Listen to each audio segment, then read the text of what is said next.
Hello friends and welcome to YouTube channel Freedom Tech, and in this session what we are going to learn. In this session we are going to see how we can use yolov8 with opencv on Windows machine. So before we move to our practical friends, if you learn something from our videos, please consider to subscribe our channel. Okay friends, thank you so much and let's get started. So friends, as I mentioned, in this session we are going to see how we can use yolov8 with opencv on Windows machine.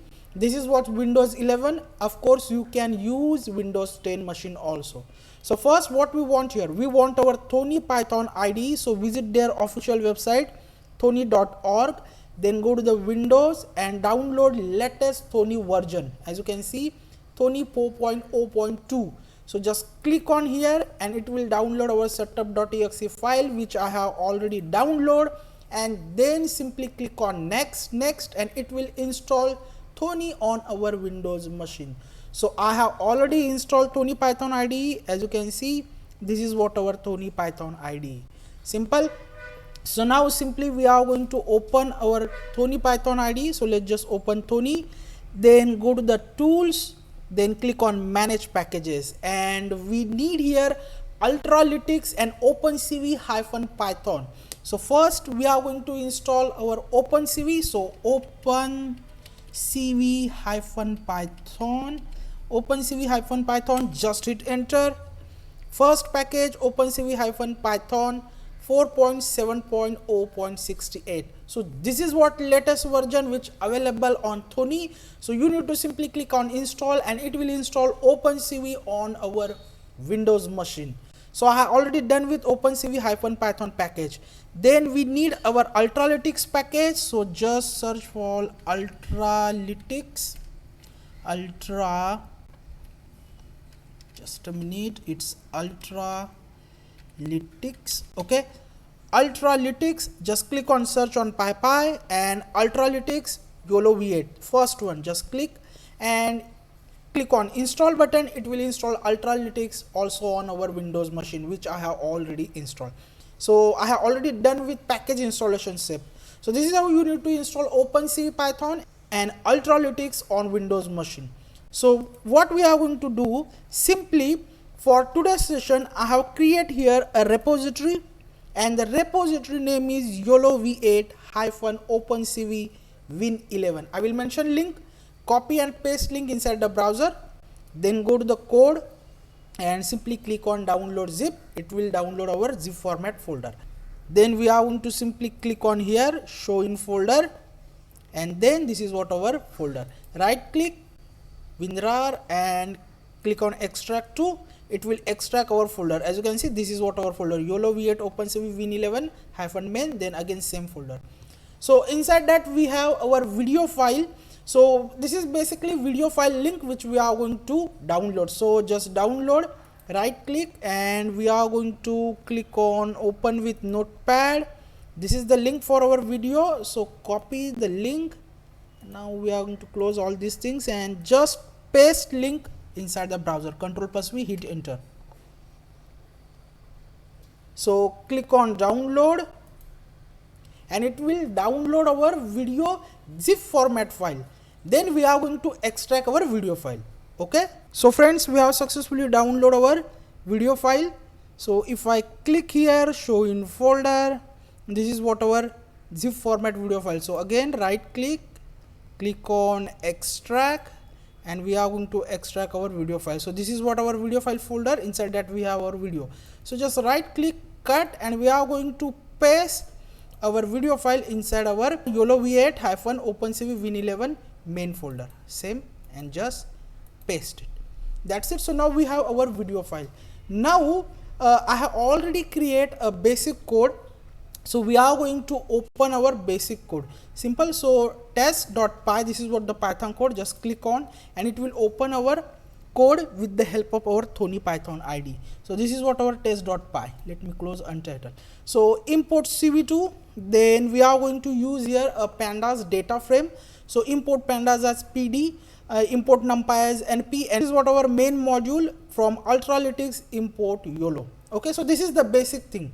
Then we are going to use here model is equal to yolo, our yolo variable, model is equal to YOLO, and inside that we are going to use here yolov8s.pt model, which is a pre-trained model for object detection. Okay, this is basically our mouse function.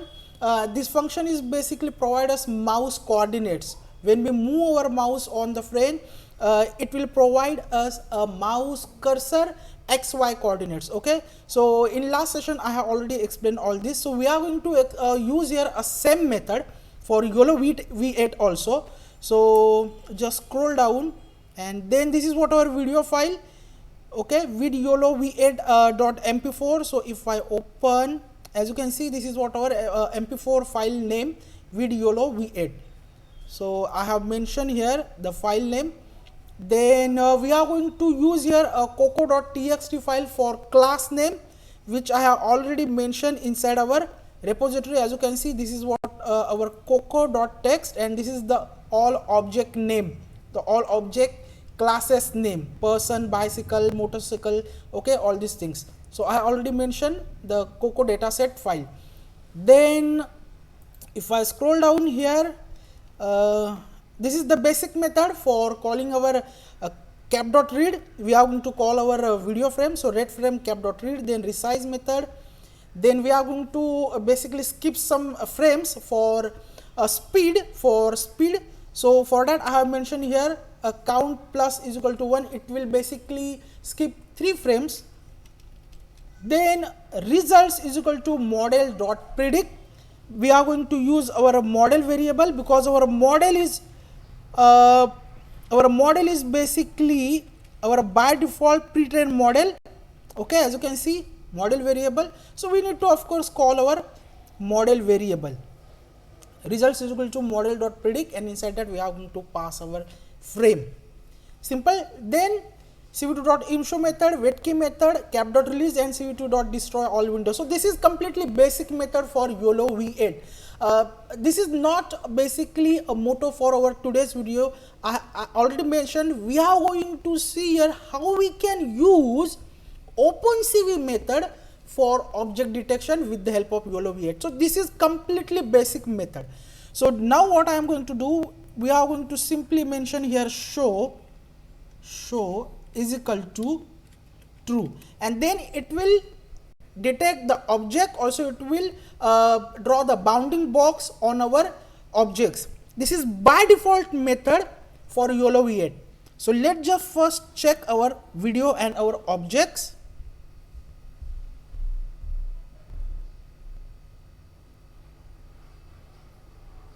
So now it's downloading our model. As you can see, it's downloading yolov8s.pt. This is what pre-trained model, by default model. So it's now downloading, and then it will detect the object with the help of pre-trained model.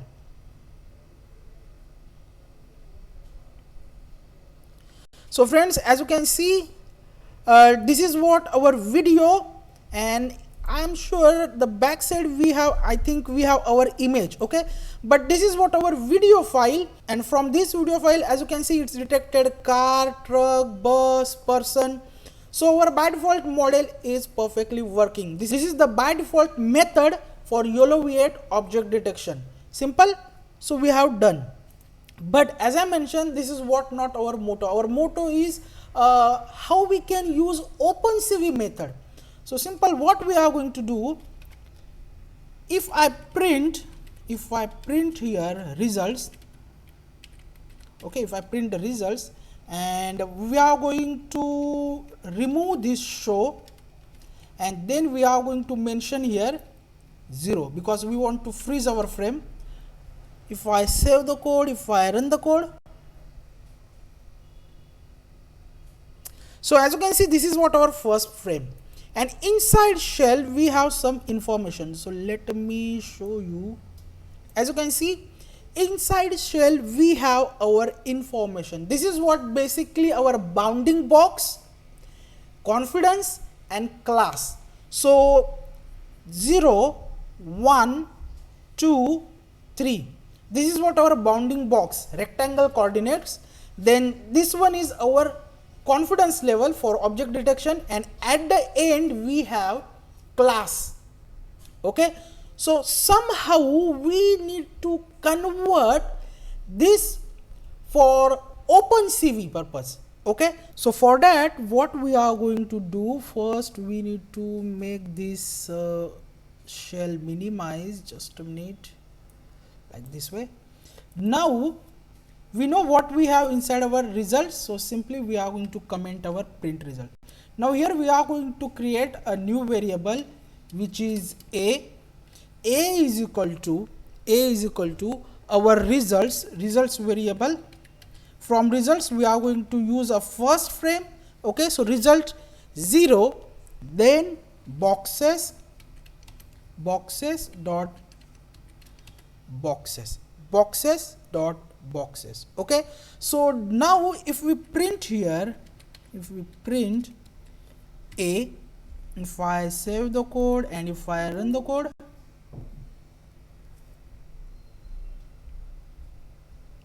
okay, so again we have same result. As you can see, we have same result 0, 1, 2, 3, 4 and 5. This is 0, 1, 2, 3 is our bounding box coordinates, this is what our confidence level, and this is the class. So now as I mentioned, we are going to use here a pandas data frame for extracting this information. So simple, now we know what we have inside our a, so we are going to simply create here px, this is what our new variable here, okay, in line px, this is our new variable. Px is equal to, we mention over here, we mention already pandas, so import pandas as pd, so we are going to use here pd. Okay, so if I scroll again down here, we are going to mention px is equal to pd, our pandas, so pd dot data frame, d capital, data f capital, okay, pd dot data frame, and inside that we need to pass our a, this a. Okay, so a dot as type, okay, a dot as type, and inside that we need to mention float. Okay, because in a, as I already show you, the information is basically floating type, so we need to mention float. Simple. So px is equal to pd dot data frame from pandas. We are going to use our a, because a is our information, our data, a dot as type, and inside that we need to mention float. Simple. Now if we print here px, and if I save the code, if I run the code, so this is what our first frame. And now as you can see, let me make like this way, as you can see, now our data is in table format. We convert our data in table format.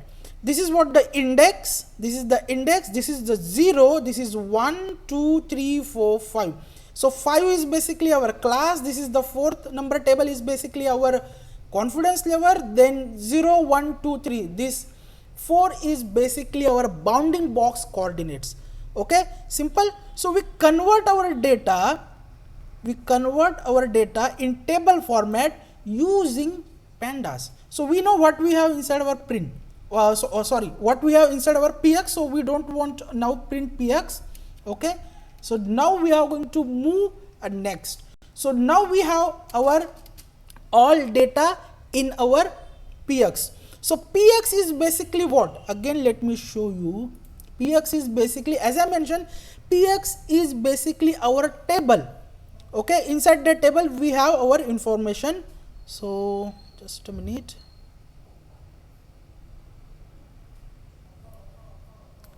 Let me start again.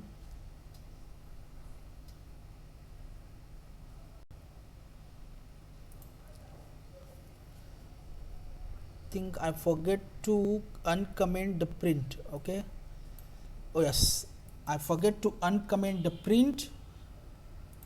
Just start again. So as I mentioned, this is basically our table. So in table we have index and row. This is the index 0, 1, 2, 3, 4, 5, 6, 7, 8, 9, 10. This is the index and we have row. So we are going to extract here index and row. So we are going to simply use a for loop. Okay. So now I am going to stop the code and again I am going to comment the px. So I hope you all clear. We convert our information in pandas table format with the help of pd.dataframe, and inside that we pass our a, because a is basically our bounding box information with confidence level and class. Okay. So now we are going to use your for index, because we have index, then row, we have row, in,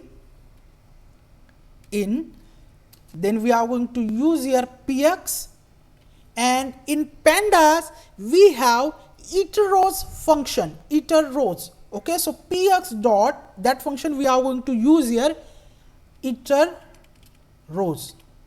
Okay, like this way, px dot iterRows, and we are going to make like this way. So this is how we are going to now use our table with the help of iterRows function, which we have inside our pandas. So now if we print our row, if I save the code, if I run the code, okay, so this is what our first frame, and now as you can see our table format is changed because we use iterRows function. So let me show like this way. As you can see, now we have our table like this way. Name 9, so this is 9 number index, and there is bounding box and the confidence level and class name. This is the 8 number index, and their bounding box, all 4 coordinates for drawing bounding box and confidence level and name. So it is really now easy to extract all information. So now we are going to use our rows, and from rows we can simply get, we are going to use this index. So 0 is basically, let me show you again, just a minute. So 0 is basically our x1, 1 is basically our y1, 2 is basically our x2, and 3 is basically our y2, and 4 is basically our confidence, and 5 is basically our class ID. Okay, so we are going to use this information like this way. Just stop the code. Now we know what we have inside our print, so just comment, and now we are going to use like this way. Just a minute. X1, okay, x1 is equal to int, because the value is in float, so we need to mention here int, and we are going to use here row, and first index, as I already show you, first index is basically 0. So this is our x1. So same way we are going to call our y1, x2 and y2. So y1 is equal to int, then row, then we are going to mention 1, our one index. Okay, then x2 is equal to int, then we are going to mention row, and then we are going to mention 2. Okay, then y2 is equal to int, then we are going to mention row, and then we are going to use third index. Okay, so now we have x1, y1, x2 and y2. So simply we have our coordinates, so we can draw our rectangle on our frame. So cv2 dot rectangle, we are going to draw our rectangle on our frame. Then we are going to mention our x1 and y1, then we are going to mention here x2 and y2, and then we are going to mention our color. So let's make it red, so 0/0/255, and thickness let's say 3. Okay, so if I save the code, if I run the code, and as you can see, we successfully draw a rectangle on each object. So let's just start our while loop, and what we are going to do, we are going to change the thickness, so 1, and let's make 2 thickness, let's make 2. Okay, so if I save the code, if I run the code, and as you can see, we detect objects, also we draw a bounding box on each object with the help of opencv and pandas. We extract the information with the help of pandas data frame, then we use iteros function, then we have now each object 0, 1, 2, 3, 4 index, and we use that index for getting our x1, y1, x2, y2 coordinates. So we have x1, y1, x2, y2, and of course we have our coordinates. Now simply we can draw our rectangle. Okay, so we have done. Now what we want? We want our class name. For that I have create here, as I show you, for that we create here our Coco dataset file. So we are going to use here our Coco dataset file. So I have already mentioned here the file. Here it is, as you can see, my file. This is just a variable. So my file is basically our coco.txt file. In same folder we have file. So open, we are going to open coco.txt, only read. Then data is just a variable, my file, this is the variable my file dot read. We are going to read our data from our file. Then class list, again new variable, data dot split, because we want to split our data one by one. Next level, next not level, next line. So for that I have mentioned this way, data dot split, and then we print our class dot list. Of course we have all the classes. Now we have our class dot list file ready. So we have now our classes. Now what we are going to do, as I mentioned, in table we have fifth number row is basically our class ID. So we are going to mention like this way, d is equal to int, again from row, and we are going to use here fourth number section. So d is equal to int row 4. This is basically our class ID. Okay, so now we have our class ID. We can simply say c is just a new variable. C is equal to our class list, which we mention here, our class list. This is our variable. This variable is basically our list of all Coco dataset names, object name. Okay, so we are going to use here this class list. C is equal to our class list, and then we are going to use our D, because D is basically our detected object ID. So automatically it will call one by one, means it will call by the ID their name, okay.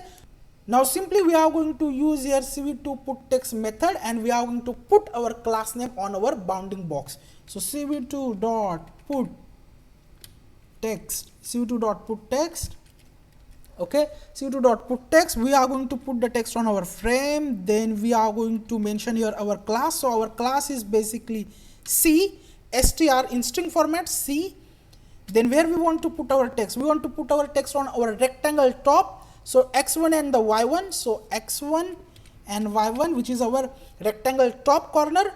So then we are going to mention font. So cv2 dot font Harshe, okay, font Harshe, and then we are going to use here complex font. Okay, simple. And then we need to mention the scale, so 0.5. and then what else we want? We want our color, so let's say blue, so 25500, and thickness we are going to mention here, let's say 1. If we want to change the thickness, we can change. Okay, let's just start our code. And as you can see friends, on each object we have rectangle, also we have here their name. Okay, but I think there is some problem. Let just check. Okay, so what is the problem? Okay, we make here a mistake friends. Here we need to mention fifth number row, because again let me show you here. We make here a mistake if I print again row, because our class name is 5th number row, 4th number row is basically our confidence level. So if I again start the code, because I have started here print row, so it will show us a table. So let me start here again table, and as you can see here, okay, in 5th number, okay, because this is the while loop, that's why it's going fast. So we have 0 1 2 3 4 5. This is the 5th number is basically our class ID, and we mention here wrong row number 4th. That's why it's not working. So we need to simply change our row number. We need to mention 5th number row. As you can see, 5th number row is basically our class, and here it is. As you can see, it's 0 is basically for the person. So we mention here wrong number row, that's why our class ID is not working. So just scroll down, and here I am going to mention 5th number. Okay, so now if I save the code, if I run the code, now it will work perfect. Okay, it will work perfect.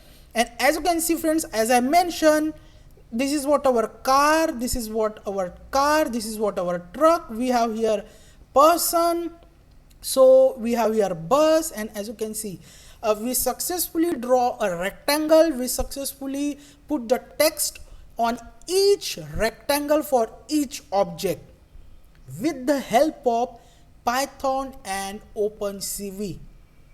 Okay, so in this session I have shared with you how you can use pandas and opencv for yolov8 object detection. In next video I am going to show you how you can use region of interest area, which I have already share with you for yolov8. In same steps we are going to use for region of interest area, and we are going to detect a particular region of interest area object with the help of yolov8.